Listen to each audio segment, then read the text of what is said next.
warahmatullahi wabarakatuh. Kenalkan, nama saya Fadiana Jamulida dari kelas 10 TJKT 1. Di sini saya akan menjelaskan modul pembelajaran tentang mikrotik dasar. Yang pertama, saya akan menjelaskan dulu apa itu mikrotik. Mikrotik itu sebenarnya dia sebuah perusahaan. Lalu, produser software dan hardware router itu lokasinya itu di Riga, Latvia atau Eropa Utara. Dan moto mikrotiknya adalah Routing the World. Founder atau ditemukan pada tahun 1996 oleh John Trolley and Ernest Reichstins. Selanjutnya ada timeline mikrotik atau perjalanan mikrotik dari tahun ke tahun. Jadi kalau kita lihat ini disebutkan mikrotik itu awal ditemukan atau asal-muasalnya tahun 1996. Pada tahun 1997 mereka fokus membuat software dan itu diinstal di PC. Pada tahun 2002, awal ditemukannya routerboard pertama yang di-launching oleh Mikrotik. Mikrotik itu ada cara ngumpul-ngumpulnya atau asal-muasalnya pada tahun 2006. Dan dari seluruh negara, tentunya negara kita yang paling banyak sertifikasi Mikrotik atau beberapa kelas dan sertifikasi di Mikrotik. Sertifikasi ini berjenjang masa berlaku 3 tahun dan berpanjang cara ujian lagi. Contohnya itu ada seperti MTCNA, MTCWE, MTCTCE, dan lain-lain. Selanjutnya ada Mikrotik Router OS. Dalam bentuk OS bisa diinstal di multi-platform. Mikrotik itu ada 2. Yang pertama itu ada router board dan router OS. Nah, router OS itu dalam bentuk OS dan bisa diinstal di multi-platform. Windows itu bisa di-download di PC atau di server atau juga di virtualisasi dan lain-lain. Dan router OS itu standalone. Linuxnya v3.3.5 kernel. Kenapa sih pakainya router OS dan diinstalnya di PC? Karena di PC bisa custom, misalnya prosesornya bisa menggunakan XOM yang single core-nya itu bisa 3 sekian atau berapa sesuai kebutuhannya saja. Selanjutnya adalah router OS features. Mikrotik itu OS-nya router OS. Kebanyakan orang-orang berpikir kalau Mikrotik itu hanya router OS. Ternyata di Mikrotik banyak fitur-fitur, tidak hanya sebagai router saja. Yang pertama itu ada support wireless network. Wirelessnya itu ada yang indoor dan ada yang outdoor. Selain wireless, Mikrotik juga supportnya routing. Karena namanya routingnya router OS dan dia berfungsi sebagai routing. Selanjutnya ada firewall and NAT.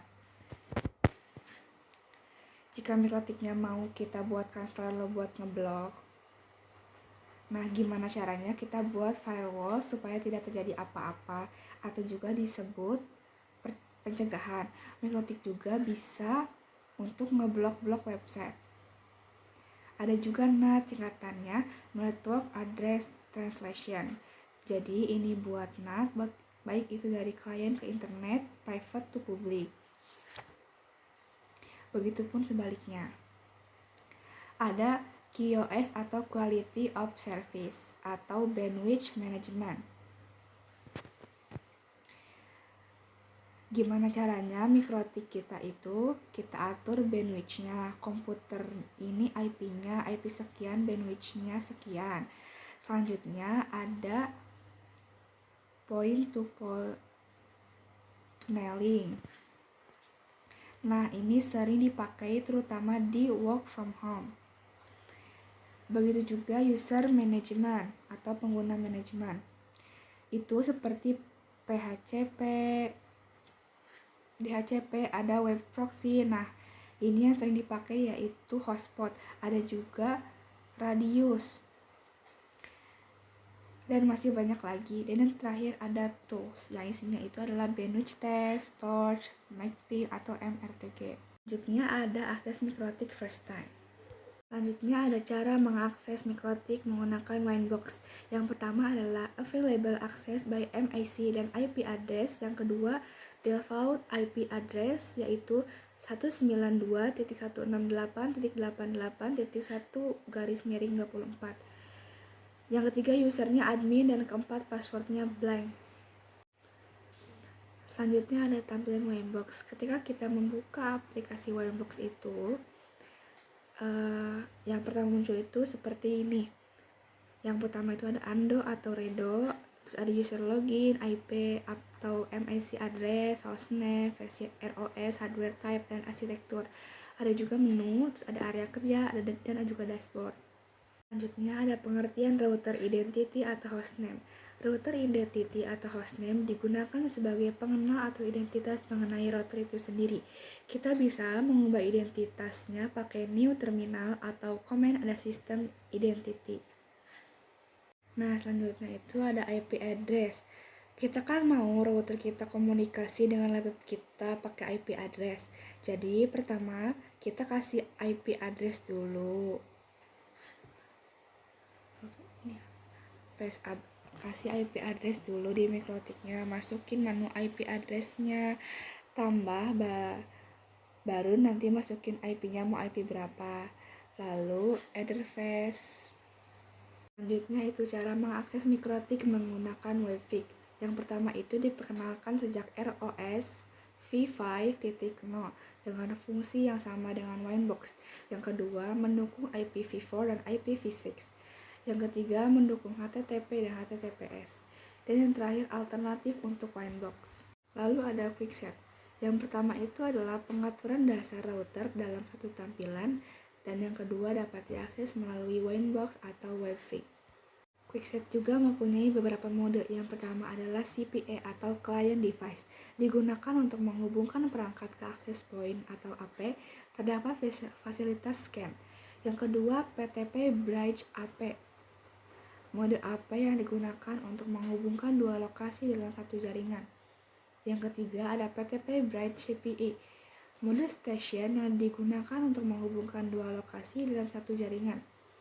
Yang keempat ada WISP AP, mode home AP dengan tambahan fitur advance seperti SSID dan WPA. Yang kelima home AP, yaitu mode default sebagai AP. Yang keenam home AP dual, mode default sebagai AP yang menyediakan dual band 2 GHz atau 5 GHz. Yang ketujuh CAP atau Controlled Access Point, mode AP yang dikelola oleh ChapSman. Mode ini hanya berjalan jika ada ChapSman. Selanjutnya ada cara mengakses mikrotik menggunakan SSH atau Telnet. Yang pertama dilakukan harus punya programnya dulu. Buat SSH client atau Telnet client seperti Putih, WINSCP dan lain-lain. Nah, ini contohnya Putih. Setelah download bisa pakai SSH, lalu masukkan IP routernya, masukkan juga SSH yaitu 22, lalu konekkan. Selanjutnya yaitu cara koneksikan mikrotik ke internet. Mengoneksikan mikrotik ke internet, di sini ada mikrotik. Mikrotik ini ada wirelessnya. Wirelessnya akan dikonekkan ke internet, lalu di sini ada kabelan. Dicolokannya di Ether 2. Terus diisi kliennya menggunakan DHCP client. Jadi laptop disambungkan ke mikrotik lalu ke internet. Selanjutnya ada troubleshooting. Yang pertama itu adalah router tidak bisa di-ping ke AP. Yang kedua, router tidak bisa resolve DNS name. Yang ketiga, laptop tidak bisa ping ke router. Yang keempat, laptop tidak bisa resolver DNS name. Dan yang terakhir, settingan NAT masquerade networking. Selanjutnya adalah upgrade router OS. Yang pertama, upgrade digunakan untuk fix bugs, security, new feature, dan lain-lain. Untuk alasan security, mikrotik menyarankan agar selalu melakukan upgrade router ke versi terbaru. Yang kedua, upgrade harus memperhatikan aturan level dan lisensi yang berlaku. Selain itu juga harus memperhatikan kompatibilitas terhadap jenis arsitektur hardware. Upgrade ada dua cara. Yang pertama, upgrade package from router atau internet required. Dan yang kedua, manual upload package. Selanjutnya ada router boot.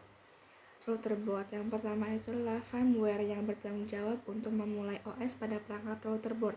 Yang kedua, dua type boot ladders dalam router boot atau main dan backup. Yang ketiga, main berfungsi untuk update router OS, dan terakhir, backup digunakan untuk merecovery router OS ke semula jika dibutuhkan. Ada juga IP service. IP service merupakan berbagai cara untuk masuk atau login ke dalam router OS dan dapat juga digunakan untuk membatasi user untuk login dari salah satu service dengan cara mematikan atau merubah nilai port pada service tersebut. Selanjutnya yaitu backup restores. Backup dan restores, konfigurasi di router bisa disimpan, kemudian bisa digunakan juga di kemudian hari. Di Mikrotik terdapat dua jenis backup. Yang pertama, binary file atau backup, restoring config on same router. Yang pertama, tidak dapat dibaca text editor. Yang kedua, membackup semua konfigurasi router. Dan yang ketiga, create return point atau kembali seperti semula. Jenis yang kedua adalah script file atau moving config and restoring the another router. Yang pertama adalah berupa script, dapat dibaca oleh text editor. Yang kedua dapat membackup sebagian konfigurasi router. Dan yang ketiga dapat digunakan untuk menambahkan konfigurasi baru atau script baru pada Mikrotik. Dan terakhir itu tentang lisensi Mikrotik. Ketika membeli semua type router board, sudah include lisensi di dalamnya. Terus, lisensi melekat pada media penyimpanan atau NAND.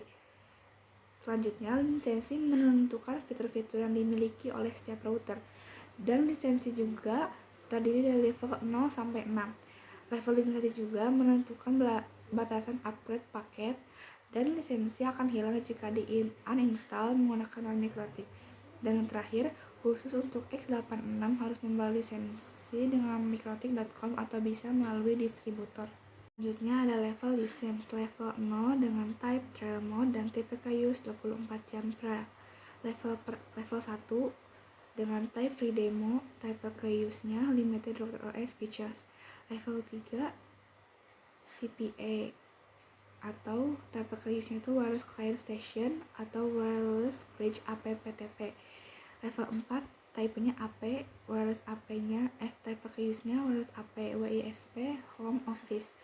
Level kelima type-nya ISP dan TPK use-nya support more channels than L4. Level ke-6 type-nya controller dan TPK use-nya unlimited router OS features. Mungkin itu saja yang saya bisa jelaskan. Mohon maaf bila ada kesalahan kata. Wabillahi taufiq wal hidayah. Wassalamualaikum warahmatullahi wabarakatuh.